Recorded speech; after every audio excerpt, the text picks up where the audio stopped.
the Black Fist, supporting Black Panthers at the Super Bowl, and it was a hit job, and I didn't know, but the journalist asked me, and I said, well, she can do that as a Black woman, but maybe she won't be able to say Syrian life matters, you know? Mm-hmm. Pointing out the hypocrisy and the irony. So I was just saying, yes, that's fine. It's fine, because you could be a Black woman in mainstream music and you can say, I am Black, which is fine.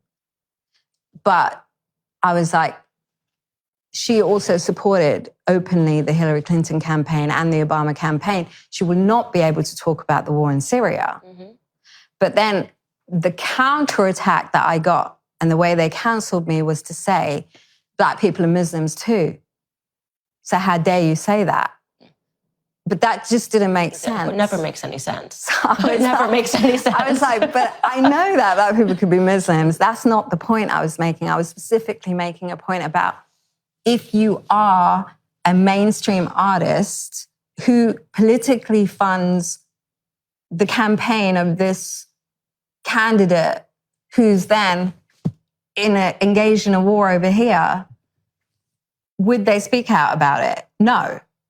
What you're saying makes perfect sense. And it's interesting that you start this by saying, I probably shouldn't even go there. I just want to say what you're saying makes perfect sense. It's just like what you're saying makes sense, because you probably sometimes question your own sanity. Because sometimes I say something and I'm like, did I just say what I said? Because the headlines are now, have I said something else that I have to go back and listen to what I said?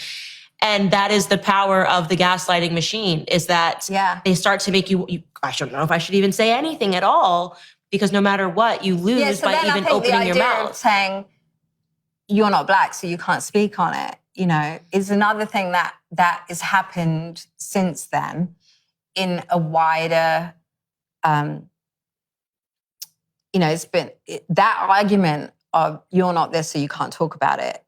You know, like if you leave race out of it, you're not a woman, so you can't talk about it. You're not a man, you can't talk about it. You know, like that sort of easy to kind of shut down the thing is affected culture in how artists work, you know. Like I see the newer generation suffering with this point. You know, a lot of the people that I work with or come across, they always say, oh, but I'm a white male, so I can't touch this subject. You know, they say, well, I'm a Chinese person, so I have to do this. And I'm a da-da-da.